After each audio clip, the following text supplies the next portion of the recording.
নমস্কার সকলকে, SSD enterprise চ্যানেলে আপনাদের সবাইকে আরেকবার স্বাগত। আমি শুভজিৎ কর্মকার। আজকে কিন্তু আমি আপনাদের সামনে কোনো ফ্ল্যাটের ভিডিও নিয়ে আসিনি, কিন্তু আজকে যে জিনিসটা নিয়ে আমি আলোচনা করব সেটা আমি 100% গ্যারান্টি দিয়ে বলতে পারি আপনাদের কিন্তু সকলের কাজে লাগবে। যারা যারা ফ্ল্যাট খুঁজছেন বা যারা ফ্ল্যাট কিনবেন বলে ঠিক করেছেন, যারা নতুন দর্শক তাদেরকেও আমি বলে রাখি যে ভিডিওটি যদি একটু দেখেন আপনাদেরই ভবিষ্যতে কাজে লাগবে। আমি কখনো বলি না যে আমাদের এখান থেকে আপনাকে ফ্ল্যাট কিনতে হবে, কারণ আপনি যে লোকেশানে ফ্ল্যাট খুঁজছেন সেই লোকেশানে হয়তো আমাদের ফ্ল্যাট অ্যাভেলেবেল নেই। কিন্তু আজকে যে বিষয় নিয়ে আমি আলোচনা করব সেটা যদি আপনারা একটু মাথায় রেখে চলেন তাহলে আশা করি ভবিষ্যতে আপনি ঠকবেন না, কারণ সবারই পয়সার দাম রয়েছে। রিসেন্টলি গার্ডেন রিচে যে ঘটনাটি ঘটেছে, বহুতল বিল্ডিং ভেঙে পড়েছে, সেখানে অনেকে আহত হয়েছে, অনেকে নিহত হয়েছে। সেই বিষয় নিয়ে আমি আপনাদের সামনে একটা গুরুত্বপূর্ণ কথা তুলে ধরতে চাই। সবাই একটা কথাই এখন যেটা বলছে যে প্রপার্টিটা ভেঙে পড়েছে সেটা হচ্ছে ইললিগাল প্রপার্টি। আবার একদিক দিয়ে সবাই বলছে যে আমরা জানবো কী করে কোনটা লিগাল কোনটা ইললিগাল। আমি সেই বিষয়তে একটা কথা টোটাল ক্লিয়ারভাবে বলে দিতে চাই। হয়তো এই ভিডিওতে যেহেতু আমি ফ্ল্যাট দেখাচ্ছি না, এই ভিডিওটা হয়তো রিচ পাবে না, কিন্তু যারা যারা দেখবে তাদেরকে আমি এইটুখানি শিওরিটি দিতে পারি, তারা কোনো না কোনোভাবে উপকৃত হবেনই হবেন। 100% গ্যারান্টি দিচ্ছি। কীভাবে লিগাল প্রপার্টি এবং ইললিগাল প্রপার্টি আপনি বুঝবেন সেই ডাউটটা আপনার কাছে আমি পুরো ক্লিয়ার করে দেবো জাস্ট কয়েকটা কথার মাধ্যমে। প্রথম কথা হচ্ছে, লিগাল প্রপার্টি এবং ইললিগাল প্রপার্টির মধ্যে একটা হিউজ ডিফারেন্স রয়েছে।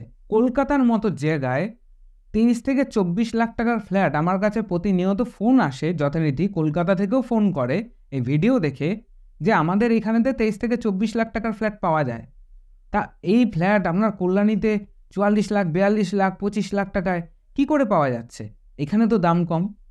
তাদের কাছে আমার একটাই উত্তর থাকে তখন, যে আপনার লোকেশান অনুযায়ী প্রথম কথা ভ্যারি করে প্রাইস, এবং কলকাতায় 23 থেকে 24 লাখ টাকার ফ্ল্যাট যেখানে যেখানে তৈরি হচ্ছে তার আশেপাশের চত্বরে একটুখানি গিয়ে ফ্ল্যাটের দাম কত চলছে সেটা খোঁজ নেওয়াটা দরকার।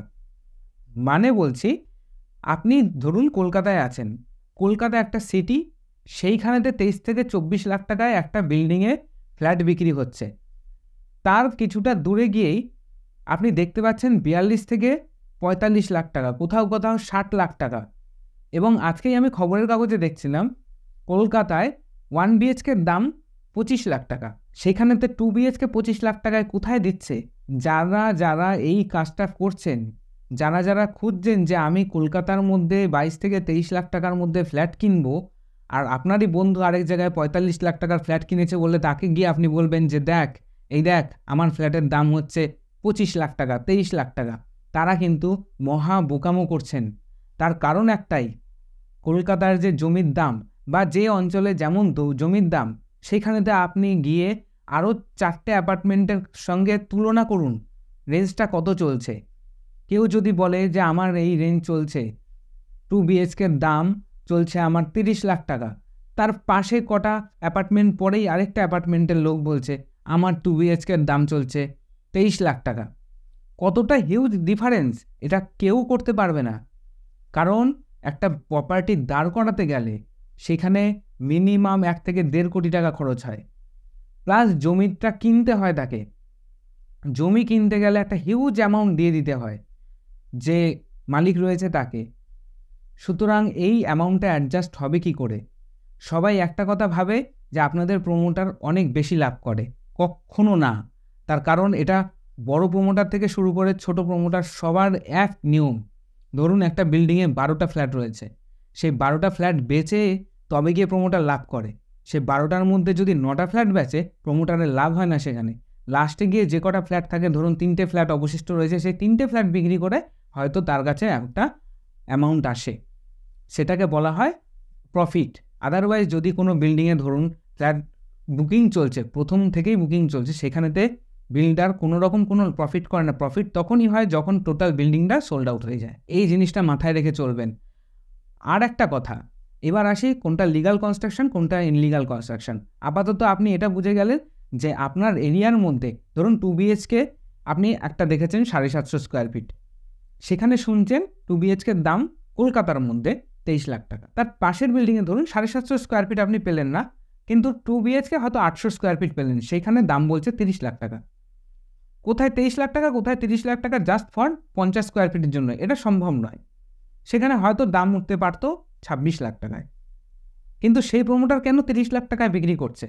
কারণ তার কাছে সমস্ত লিগাল ডকুমেন্টস রয়েছে, তার ডকুমেন্টস পুরো ক্লিয়ার, ফ্ল্যাটের বিল্ডিংয়ের লোন হবে এবং সে যেখানে ফ্ল্যাটটি বানিয়েছে সেটা একদম লিগাল প্রপার্টি। আর যে 23 লাখ টাকায় বিক্রি করছে, দেখবেন তার বিল্ডিংয়ের কোনো লোন হবে না। গভর্নমেন্ট ব্যাঙ্কে, কোনো প্রাইভেট ব্যাঙ্কও সেই বিল্ডিংয়ের লোন করবে না, কারণ ব্যাঙ্ক আপনার আমার থেকে অনেক ওপরে। তাদের কাছে অ্যাকাউন্টেন্ট রয়েছে, তাদের কাছে লয়ার রয়েছে, তাদের কাছে সার্ভেয়ার রয়েছে। সুতরাং যে বিল্ডিংয়ের লোন হবে না, একদম বেসিক কথা, যে বিল্ডিংয়ের কোনো ব্যাংক লোন করে না, সেই বিল্ডিং কিন্তু ইললিগাল প্রপার্টি। অনেকে আছে দেখবেন আপনাকে বলবে প্রথমেই যে আপনি স্যার ক্যাশে নিয়ে নিন, লোন আমার বিল্ডিংয়ে হয় না, আমি পুরো ক্যাশে বিক্রি করব। তো আপনি ধরে রাখবেন যে সেই বিল্ডিংয়ের লোন কোনো দিনও হবে না, কারণ কি তার প্রপার্টিটা ইললিগাল প্রপার্টি। কারণ লিগাল প্রপার্টি যেটা হয়, সেই বিল্ডিংয়ের লোন প্রাইভেট বলুন, গভর্নমেন্ট বলুন, যে কোনো ব্যাংক করবে। ব্যাংকের কাছে ভেরিফাই হয়ে যাওয়া মানে সেই প্রপার্টিটা লিগাল প্রপার্টির মধ্যে পড়ে। গভর্নমেন্ট ব্যাংক তো অনেক রয়েছে, SBI রয়েছে, ব্যাঙ্ক অফ ইন্ডিয়া রয়েছে, IDBI রয়েছে, LIC রয়েছে, কানাড়া ব্যাংক রয়েছে, যে কোনো ব্যাংক, এদের মধ্যে যে কোনো ব্যাংক যদি সেখানেতে সিলমোহর দিয়ে দেয় যে হ্যাঁ এটা লোনেবল ফ্ল্যাট, তাহলে আপনি নিশ্চিন্তে থাকুন, সেই বিল্ডিংটা একদম আপনার 100% গ্যারান্টি দিয়ে বলছি সেটা লিগাল প্রপার্টি। আরেকটা জিনিস যেটা লক্ষ্য রাখবেন, আপনি লোন করুন কি ক্যাশে নিন, এতে বিল্ডারের কিছু যায় আসে না। আপনি যদি ক্যাশেও ফ্ল্যাট নেন, তাহলে রেজিস্ট্রির আগের দিনকে আপনাকে টোটাল টাকা শোধ করে দিতে হবে, যদি আপনি চেকের মাধ্যমে নেন। আর যদি আপনি ব্যাংক ড্রাফট কাটেন, তাহলে রেজিস্ট্রির দিনকে হাতে হাতে সেটা দিয়ে দিলেও হয়। চেকের মাধ্যমে কেন হয়? চেক অনেক সময়তে বাউন্স হয়, সেই ক্ষেত্রে রেজিস্ট্রির দিনে ওটা যদি হয় সেটা ইলিগাল হিসাবে ধরা হবে, তো সেই ক্ষেত্রে একটা ফাইনও পড়ে। তো তার আগে ওটা ক্লিয়ার করে দিতে হয়। ড্রাফটের ক্ষেত্রে সেই সমস্যা থাকে না। তো যেটা এখানে বোঝার ব্যাপার, আপনি যদি ফ্ল্যাটটি কিনছেন লোনের মাধ্যমে, সেই লোনের অ্যামাউন্ট যেটা হয় সেটা কিন্তু ব্যাংক বিল্ডারকে দিয়ে দেয়। বিল্ডারের কিন্তু এখানে কোনো লস নেই। আপনি যদি ক্যাশেও নেন, সেই অ্যামাউন্টটাই আপনাকে পে করতে হবে। হ্যাঁ, এবার আপনি হয়তো নিজে যেচে প্রমোটারের কাছ থেকে সাজেশন চাইলেন যে আমার কাছে ভাই টাকা রয়েছে, তো আমি কি লোনে যাব না ক্যাশে যাব? তো এবার অবভিয়াসলি ব্যাংক যখন আপনাকে লোন দিচ্ছে তার উপর একটা ইন্টারেস্ট ক্যালকুলেট হবে। তো ক্যালকুলেট ইন্টারেস্ট যেটা হয় সেটা থেকে আপনি বাঁচতে গেলে আপনি ক্যাশে করুন ডিল। কিন্তু কখনো কোনো প্রমোটার এটা বলবে না যে আপনি ক্যাশেই নিন, ক্যাশ ছাড়া হবে না, আমাদের বিল্ডিংয়ে ক্যাশ ছাড়া কোনো ফ্ল্যাট বিক্রি হয় না। তখনই আপনি বুঝে যাবেন যে এটা কিন্তু ইললিগাল প্রপার্টি।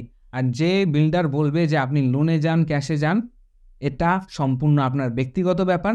আপনি যে কোনো গভর্নমেন্ট ব্যাংক থেকে লোন করান, সেটাও আপনার সম্পূর্ণ ব্যক্তিগত ব্যাপার। আপনি ক্যাশেও নিতে পারেন, লোনেও নিতে পারেন, বোথ আর অ্যাভেলেবেল। তখন আপনি জেনে যান যে ফ্ল্যাটটি লোনেবল ফ্ল্যাট এবং তার অথেন্টিকেট একদম 100%। তার কারণ কি? ব্যাংক সমস্ত খতিয়ে দেখে তবেই ফ্ল্যাট লোন করায়। বিল্ডিংয়ের মাস্টার প্ল্যান থেকে শুরু করে বিল্ডিংয়ের চেন ডিড, জমি, সমস্ত কিছু ব্যাংক দেখে। সুতরাং আপনাকে কোনো হেডেকই নিতে হবে না। আর আপনি যদি ক্যাশে নেন, তাহলে আপনাকে একটা সার্ভেয়ার হায়ার করতে হবে। আপনি নিজের লয়ারকে ডেকে নিয়ে চেক করিয়ে নিন, চেক করিয়ে নিয়ে সে নিজের মতো সার্ভে করে নেবে বা জমির ব্যাপারে সংক্রান্ত সমস্ত ডিটেলস আপনাকে দিয়ে দেবে যে হ্যাঁ এটা অথেন্টিকেট। কিন্তু কলকাতার মধ্যে এমন অনেক প্রপার্টি রয়েছে যেগুলো গভর্নমেন্ট ল্যান্ডের ওপর তৈরি এবং সেইখানেতে শুধুমাত্র এগ্রিমেন্ট হয়, কোনো রকম সেল ডিড হয় না, কোনো রকম আপনার সঙ্গে রেজিস্ট্রেশনে যাবেই না তারা। সেইখানকার প্রপার্টির দাম, একটা 800 স্কোয়ার ফিটের ফ্ল্যাটের দাম নেবে 20 লাখ টাকা, 22 লাখ টাকা নিচ্ছে। অনেক লোকজন নিচ্ছে। কি করবে তারা? তারা এটা ভবিষ্যতের দিকে চিন্তা ধারণা করে নিচ্ছে, ও ঠিক আছে সরকারি জমি তো, এতদিন সরকারের নজরই পড়েনি, তার জন্য এখন বিল্ডিং হয়ে গেছে, থোড়ি নজর পড়বে। আর তাদেরকেও বুঝিয়ে যায় যে আপনার কোনো চিন্তা নেই, আপনারা এখানে রেন্ট হিসেবে থাকবেন। কে রেন্ট দিচ্ছে? রেন্ট তো দিচ্ছে প্রমোটার হিসেবে, কিন্তু জমির মালিক কে? গভর্নমেন্ট। গভর্নমেন্ট যে কোনো সময় জমি নিয়ে নিতে পারে। সুতরাং একটু কেয়ারফুল থাকুন, সজাগ থাকুন, দেখবেন সমস্ত কিছু আপনার চোখের সামনে পরিষ্কার হয়ে যাবে। আমি এর আগেও সতর্কমূলক ভিডিও দিয়েছি, আর এই ঘটনার পরে আমি এটাও আপনাদের সামনে তুলে ধরলাম। একটা বিল্ডিং চেনা খুব সহজ। একটা বিল্ডিং শুধু এমনি দাঁড়িয়ে করলেই হয় না। আপনি তো বিল্ডিংয়ের ওপরের পার্ট দেখছেন, কিন্তু বিল্ডিংয়ের নিচের পার্টে তো অনেক কিছু থাকে। কোনো বিল্ডার ধরুন আপনাকে 850 স্কোয়ার ফিটের ফ্ল্যাটের দাম আপনার থেকে অন্য বিল্ডারের তুলনায় 3 লাখ টাকা বেশি নিচ্ছে। সে বার্গেনিং আপনার সাথে করছে না, হেরে যাচ্ছে, হয়তো 1 লাখ টাকা কমাচ্ছে, এর বেশি কমাবে না। তখন বলে দেবে বিল্ডার যে আপনি অন্য জায়গায় পেয়ে যাবেন ফ্ল্যাট। যেটা আমরাও করি, যে আমরা বার্গেনিং ততটাই আপনার সাথে করব যতটা আমাদের সাধ্য, আর আমাদের বার্গেনিং খুব একটা হয় না। কারণ বিল্ডিংয়ের ওপরে যেমন মেটেরিয়াল দেওয়া হচ্ছে, নিচেও তেমন মেটেরিয়াল দেওয়া হচ্ছে, আর এতে হিউজ একটা কস্টিং পড়ে। আর অন্যান্য প্রমোটারের কাছে যান, অন্যান্য বিল্ডারের কাছে যান, তারাও যদি দেখেন যে হ্যাঁ 5 লাখ 6 লাখ 10 লাখ টাকা পর্যন্ত কমিয়ে দিল, তখন আপনি ধরে রাখবেন যে কিছু না কিছু গড়বড় আছে। আপনি আপনার বন্ধুর সাথে সেই তুলনা কখনো করবেন না যে আমার প্রজেক্ট পড়েছে 23 লাখ আর তোর প্রজেক্ট 30 লাখ পড়েছে, কি বিল্ডারের কাছ থেকে নিয়েছিস। কোথাও না কোথাও দেখবেন তার বিল্ডিংয়ের কোয়ালিটি অন্যরকম আপনার থেকে। এটা রিয়েল ফ্যাক্ট। আপনি যখন টাকা দিচ্ছেন, আপনি যখন ইনভেস্ট করছেন আপনার বাড়ির মাথার ছাদের ওপর, সেইখানে তো কোনো রকম কোনো কম্প্রোমাইজ করবেন না। হ্যাঁ, পজিশন অনুযায়ী জমির দাম বাড়ে কমে। আমাদের কাছে 17 লাখ টাকারও ফ্ল্যাট রয়েছে স্টেশন থেকে একটু ভেতর দিকে, আবার 23 লাখ টাকারও ফ্ল্যাট রয়েছে স্টেশনের সামনে, 30 লাখ টাকারও ফ্ল্যাট রয়েছে স্টেশনের একদম সামনে। এগুলো ডিপেন্ড করছে সম্পূর্ণ জমির ওপর, জমির পজিশনের ওপর। তাছাড়া বিল্ডিং একই মানের সব। এবার কোনো বিল্ডার ধরুন একটা বিল্ডিং দাঁড় করিয়েছে, আবার অন্য একটা বিল্ডার আরেকটা বিল্ডিং দাঁড় করিয়েছে, দুটো বিল্ডিংয়ের মধ্যে একটা হিউজ প্রাইজের ভ্যারি করছে, একজন নিচ্ছে 30 লাখ টাকা, একজন নিচ্ছে 23 লাখ টাকা। তখন ভাববেন যে 30 লাখ টাকা যে নিচ্ছে কেন নিচ্ছে, আর যে 23 লাখ টাকা নিচ্ছে সেই বা কেন নিচ্ছে। কারণ মুখের ওপর যাবেন না। আরেকটা কথা বলে রাখি, যে বিল্ডারের কাছ থেকে আপনি ফ্ল্যাট নিচ্ছেন, সেই বিল্ডার কতগুলো কনস্ট্রাকশন করছে সেটাও একবার দেখে নেবেন। তার কারণ আমাদের ক্ষেত্রে বলি, যে কাস্টমার আমাদের কাছে যোগাযোগ করে, যেমন রেডি টু মুভ ফ্ল্যাট আমরা দেখাই, আন্ডার কনস্ট্রাকশনও তাকে দেখাই। কারণ বিল্ডিংয়ের কি মেটেরিয়াল দেওয়া হচ্ছে, ইট বালি সিমেন্ট পাথর কী দেওয়া হচ্ছে, তার নজরে যাতে চলে আসে। অন্ততপক্ষে তার স্যাটিসফাই হবে যে না, বিল্ডিং ভালোভাবে উঠছে। কারণ একটা বিল্ডিং যখন তৈরি হচ্ছে, যদি জমি কেনা থাকে পাশাপাশি আরেকটা বিল্ডিংয়ের জন্য, একই সেম জিনিস আসবে। কারণ এগুলো লটে আসে। বিল্ডিংয়ের কোয়ালিটি এক থাকবে। যে প্রমোটার করছে, যে বিল্ডার একটা বিল্ডিংকে দাঁড় করাচ্ছে, সে চাইবে তার নাম ভালো হোক সবসময়। সুতরাং সে সর্বদা চেষ্টা করবে যে বিল্ডিংয়ের কোয়ালিটি যত বাড়াবো, সেই 2 পয়সা বেশি দিলেও যদি আমি বিক্রি করি, কিন্তু যে কাস্টমার আমার থেকে নেবে সেই আরও 10 জনকে ডেকে দেখাবে বা 10 জনকে বলবে যে কোয়ালিটির দিক থেকে খুব ভালো। আর যে বিল্ডিং দাঁড়িয়েছে খুব কম টাকায়, সে প্রমোটার নিজেও জানে যে আমার নতুন কাস্টমার, এ আর কাউকে রেফার করবে না, আমার লাভ হলেই হলো। কিন্তু সেই বিল্ডিংয়ের লোনই হবে না। সবথেকে বড় গুরুত্বপূর্ণ কথা হচ্ছে, যে বিল্ডিংয়ে লোন হবে না, কোনো ব্যাংকই লোন করাবে না, সেই বিল্ডিংগুলো একটু খতিয়ে নেওয়া দরকার। এটা একদম মিনিমাম কমন সেন্সের মধ্যে পড়ে। আমি সবাইকে বলে রাখছি, আপনারা এই জিনিসটা সবসময় ফলো করবেন।